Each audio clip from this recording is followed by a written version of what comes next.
ये जब ठान लेते हैं तो पा लेते हैं। और आप लोग की इल्म में एक चीज में ले आना चाहता हूं, जिसके पास कुछ नहीं होता है, रिसोर्सेस नहीं होते हैं, उम्मीदें खत्म हो जाती है, लोग कोई भी नजर नहीं आते मदद करने के लिए, वहीं से चिंगारियां निकलती हैं और वहीं से रेवोल्यूशन पैदा होता है। और जहां सारी फैसिलिटीज मिलती हैं, आप वहां उनकी जिंदगियों में जाकर देखें, वो लोग कुछ बड़ा अपनी जिंदगी में पा नहीं रहे होते हैं। जिनके पास कुछ नहीं होता है, लेकिन अगर इरादा होता है, वो लोग मंजिल तक बहुत आसानी से पहुंच जाते हैं। मैंने 3 लाख से ज्यादा नौजवानों को पढ़ाया है, लेक्चर दिया, ऐसा नहीं है, ऐसे तो न जाने कितने लोगों को लेक्चर दिया मैंने।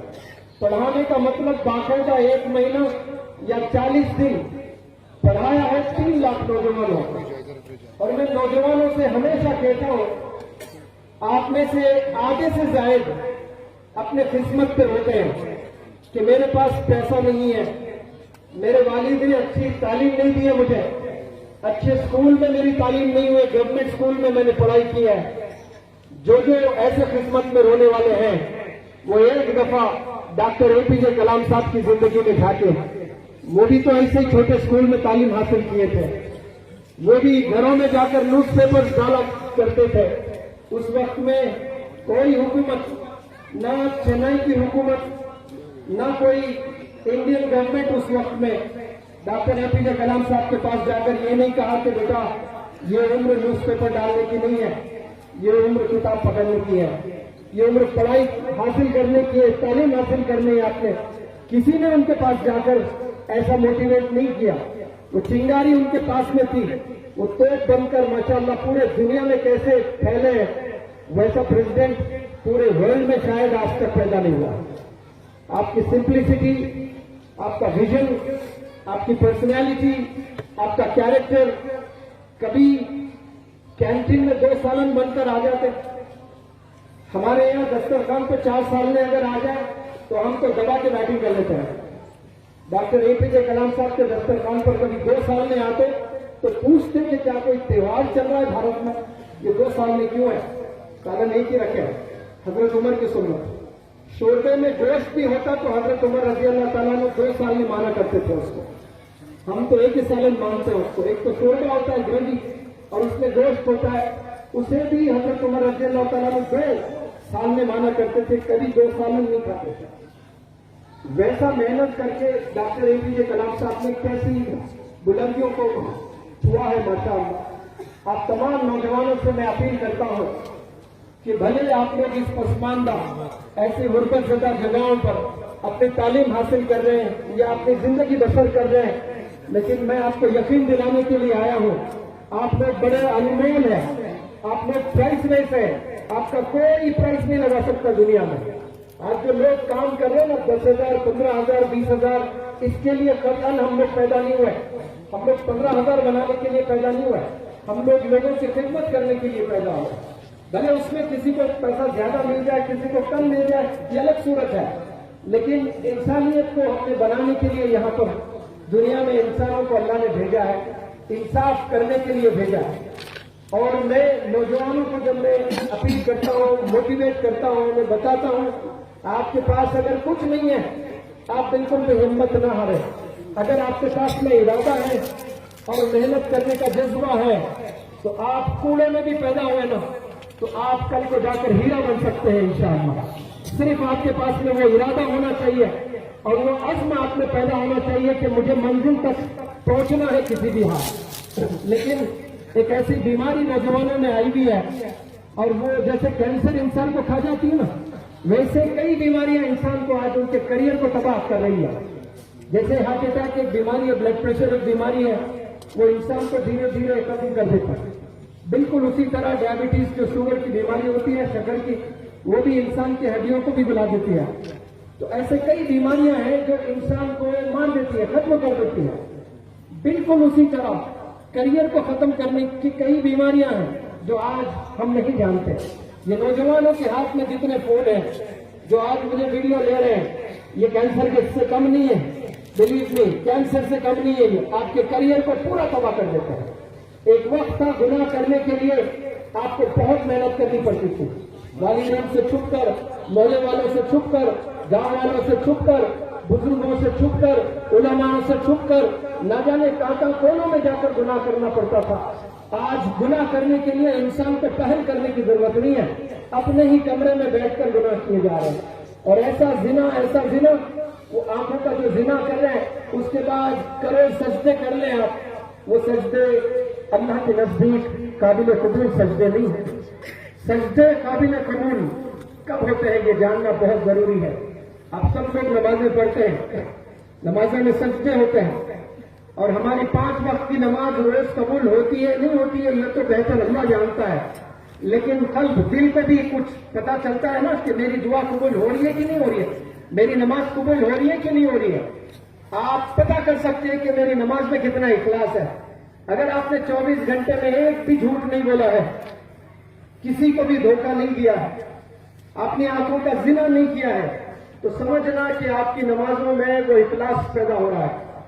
और अल्लाह सुब्हानहू तआला की नजर में आप एक बहुत ही खास मुसलमान बंदे बनकर उभर रहे हैं।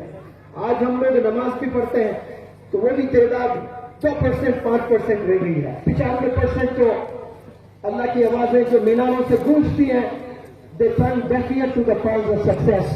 कामयाबी की पुकार, कामयाबी के लिए दावतें दी जाती है रोजाना 5 वक्त, लेकिन आज 99% नौजवान बच्चे सुनकर भी अनसुनी करते हैं। अब जो बच्चे 1% पढ़ रहे हैं उनमें भी इखलास नहीं रहा। इखलास क्यों नहीं रहा? वो झूठ भी बोल रहे हैं, वो धोखा भी दे रहे हैं, वो गाली भी दे रहे हैं, वो वालिदैन को उफ भी कह रहे हैं, फिर सुबह फजर के बाद यासीन पढ़कर बाहर से निकलते हैं, और फिर वालिदैन के साथ उनका रवैया कैसा है। आपकी नमाज अगर अच्छी होनी है तो याद रखें, आप गुनाहों से बचना बेहद जरूरी है। ये गुनाहों से बचे, इंशाअल्लाह आप ऐसे जल्दी तरक्की करते जाएंगे।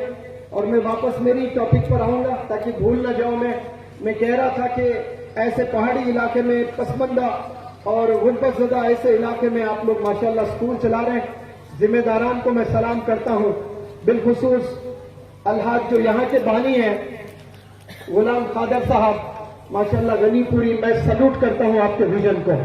ये आसान नहीं था। आज से 40 साल पहले आपने एक फिक्र की है, तो आज यहाँ हजारों लोग जमा हुए माशाअल्लाह। एक बंदा खड़ा हुआ था 40 साल पहले, आज हजारों लोग यहाँ पर जमा हुए हैं, और कई सारे हुफ़ाज़ इकराम यहाँ से निकल रहे हैं, उलमाए दीन यहाँ से निकल रहे हैं, और इंग्लिश मीडियम की तालीम आप लोग हासिल कर रहे हैं, और कोई केस भी पास कर रहे हैं माशाअल्लाह। आने वाले जमाने में इंशाअल्लाह देखना, मेरी इन बातों को अपनी किताबों में लिख कर रखना। इन्हीं पहाड़ी इलाकों से इंशाअल्लाह ऐसा रेवोल्यूशन आएगा, यहाँ से डॉक्टर्स पैदा होंगे, यहाँ से इंजीनियर्स पैदा होंगे, यहाँ से IAS IPS ऑफिसर्स पैदा होंगे इंशाअल्लाह। क्योंकि इरादा बहुत जरूरी है। आपने एक दफा इरादा कर लिया तो मंजिल बहुत आसान है। उसके लिए पैसों की जरूरत नहीं है, उसके लिए रिसोर्सेस की जरूरत नहीं है। मैं मिसाल अक्सर दिया करता हूं, अमिताभ बच्चन का बेटा है अभिषेक बच्चन। अमिताभ बच्चन से बड़ा एक्टर पैदा नहीं हुआ हिंदुस्तान में। इंडस्ट्री है, यूनिवर्सिटी है, लेकिन उसके बच्चे को वो मकाम क्यों नहीं मिला है? उसके पास में नॉलेज है, अमिताभ के पास में पैसा है, इन्फ्लुएंस है, रिसोर्सेस है, क्या नहीं है ये बताए मुझे, लेकिन वो बच्चा वहां तक नहीं पहुंच पाया। सुनील गावस्कर कैसा जबरदस्त क्रिकेटर इंडिया का, उसका बेटा रोहन गावस्कर देख ले, कोई पहचानता नहीं उसको। आप देखें ऐसी जगह से महेंद्र सिंह धोनी आया, कोई नहीं जानते थे उसको, आज कैसा कैप्टन बनकर उभर रहा है। वालिदैन अगर रिसोर्सफुल है, इन्फ्लुएंशियल है, वेल्दी है, जरूरी नहीं कि आप वो वेल्थ, वो इन्फ्लुएंस से आपको कामयाबी मिले। कामयाबी के लिए अंदर चिंगारी होना बहुत जरूरी है। ये चिंगारी के बिना मंजिल कभी नहीं मिलने वाली है आपको। आप इरादा बनाएं, इंशाल्लाह ये ऐसा वक्त से गुजर रहे हैं जवानी का, इसमें जो आप चाहें वो कर सकते हैं। लेकिन शर्त यह है कि डायरेक्शन बहुत जरूरी है।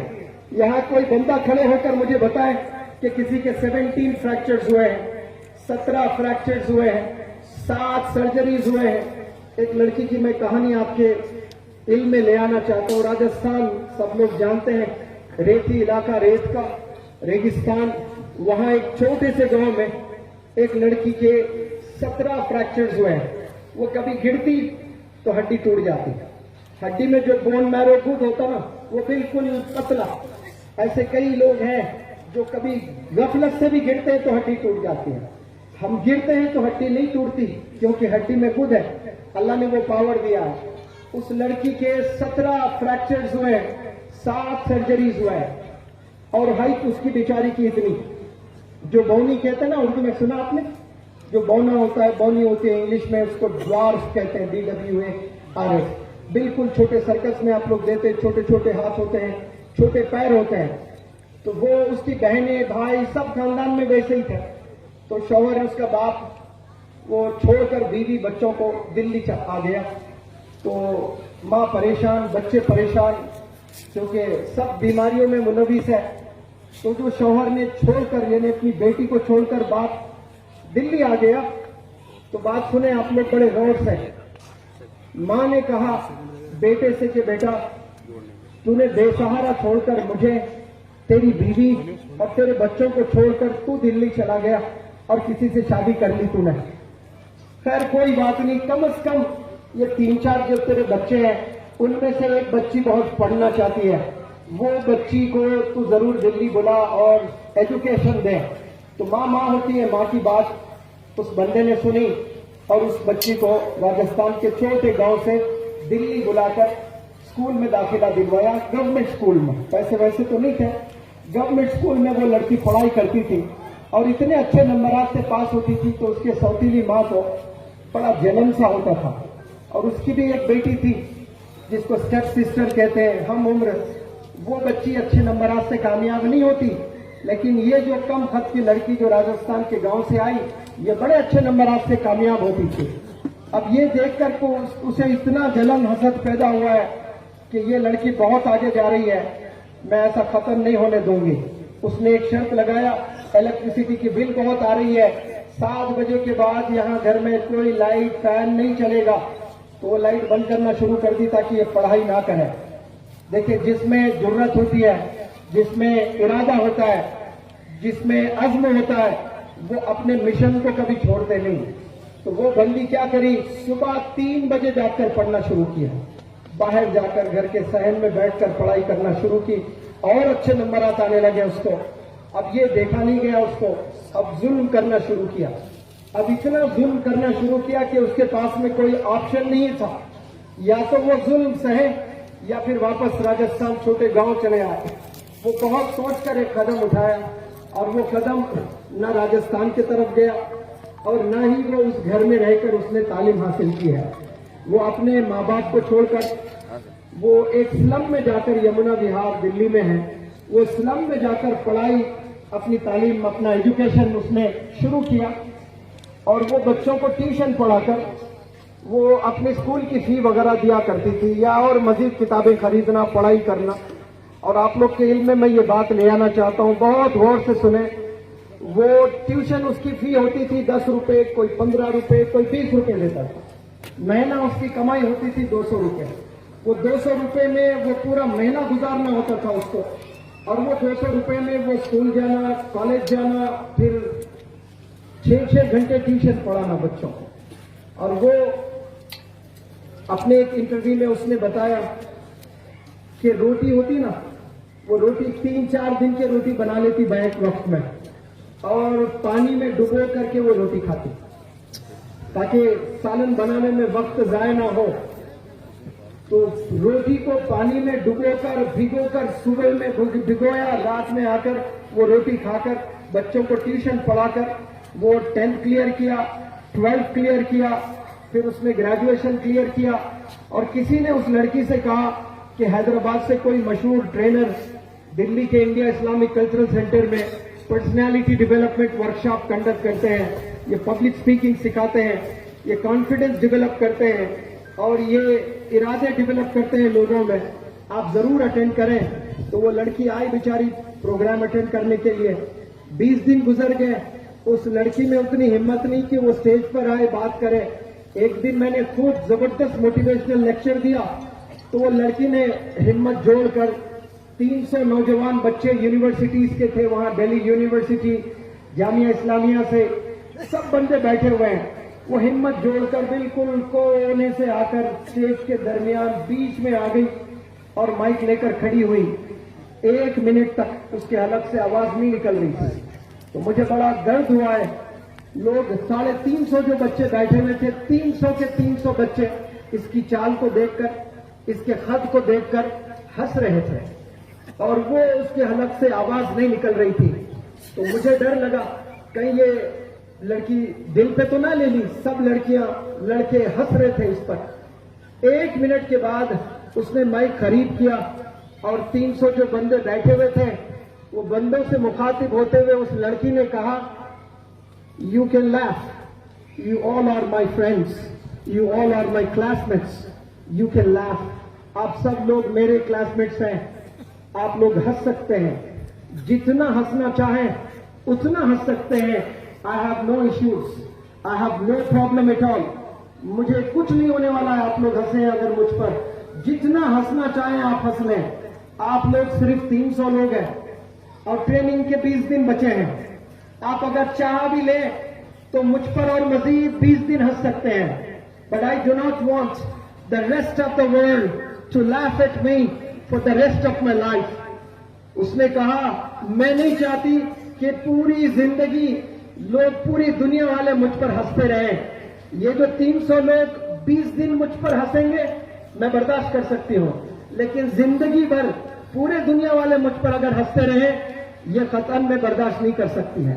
अब ये सोच रखने वाली लड़की क्या क्या कर सकती है आप सोचें। वहां वर्कशॉप हुआ है, उस कॉन्वोकेशन में 5 बड़े बड़े पर्सनालिटीज आए थे। उसमें 3 तो चीफ मिनिस्टर्स थे। मध्य प्रदेश के चीफ मिनिस्टर दिग्विजय सिंह साहब थे, जम्मू कश्मीर के चीफ मिनिस्टर फारूक अब्दुल्ला साहब थे और स्पीकर थे पार्लियामेंट के रहमान साहब, डिप्टी स्पीकर, और मजीद बड़े बड़े दिग्गज leaders, eminent personalities guest of honour बनकर आए थे। तो बेहतरीन अंग्रेजी में सबने स्पीचेस दी थी। तो वो फारूक अब्दुल्ला साहब, दिग्विजय सिंह साहब, वो लोग को मैंने जजेस बनाया था। हाथ में पैड देकर आप मार्क्स देते रहिए, वरना आप लोग यहां भी आकर फोन पर ही मशगूल रहेंगे। मैं चाहूंगा कि आप मेरे बच्चों की स्पीचेस सुने। अब जब मार्क्स देना होता तो सुनना जरूरी होता है ना, तो बड़ा दिल से सुन रहे थे सब लोग। तो फारूक अब्दुल्ला साहब ने पूरे स्पीचेस होने के बाद कहा कि आप लोग 6 बड़े अच्छे स्पीचेस दिए, हो सकता है आप लोग तैयारी करके आए। मैं कुछ टॉपिक दूंगा, आपने अभी बात करना है 1 मिनट बिना तैयारी के। तो उन्होंने सबको अलग अलग टॉपिक दिए। वो जब लड़की की बारी आई तो फारूक अब्दुल्ला साहब ने कहा कि आप इंग्लिश में डेमोन्स्ट्रेशन दीजिए कि बिरयानी कैसे बनती है, बताइए। तो वो लड़की हंसते हुए फारूक अब्दुल्ला साहब के आंख में आंख मिलाकर कहा कि सर जी, काश आप मुझे दाल रोटी कैसे बनता पूछते ना, तो straight away I give you the demonstration. I have never had biryani in my life and you are asking me to give demonstration how to cook biryani. दाल रोटी कैसे बनती पूछिए, मैं आपको डेमोन्स्ट्रेशन दे सकती हूँ। बिरयानी हम कभी खाए नहीं, हम कैसे डेमोन्स्ट्रेशन दे सकते हैं। वो बेस्ट स्पीकर अवार्ड लेकर गई है। उसके बाद वो कोरिया 2 दफा, हैंडीकैप इंडिया के जितने भी होते हैं उसका एक ऑर्गेनाइजेशन होता है, वो लोग की ट्रेनिंग होती है। कोरिया को इंडिया से 2 दफा उस लड़की ने रिप्रेजेंट किया है। उसके बाद जापान में 1 साल की ट्रेनिंग, लीडरशिप की ट्रेनिंग लेने उस लड़की गई है और वापस आई है, आकर एक इम्तिहान लिखने की जरूरत की है। उस इम्तिहान का नाम है यूपीएससी। 2016 में पहला अटेम्प्ट किया, तो पहले ही अटेम्प्ट में वो क्लियर करके आईएएस ऑफिसर बनी, माशाअल्लाह। आप देखिए कैसी कहानी उसकी, कैसी गुर्बतज़दा जिंदगी उसकी, कैसे मुसीबतों से अपनी जिंदगी को काटा। न वालिद का सपोर्ट, न माँ का सपोर्ट, न रिसोर्सेस, न कोई मोटिवेशन। जो सेल्फ मोटिवेशन होता है ना, उनको कोई हरा नहीं सकता। Self motivated individuals they do wonders in life. जिनमें सेल्फ मोटिवेशन, किसी की जरूरत नहीं, किसी की जरूरत नहीं कि कोई बंदा आए और आपको मोटिवेट करे, और वो तो 50-50 हो जाता है। लेकिन याद रखें, जो चिंगारी अंदर से है, जो बंदा खुद करना चाहता है, उसको फिर कोई रोक नहीं सकते। इसीलिए आप लोग से गुजारिश, कश्मीर में बहुत से नौजवान बच्चे आईएएस और आईपीएस एग्जाम लिखना चाहते हैं।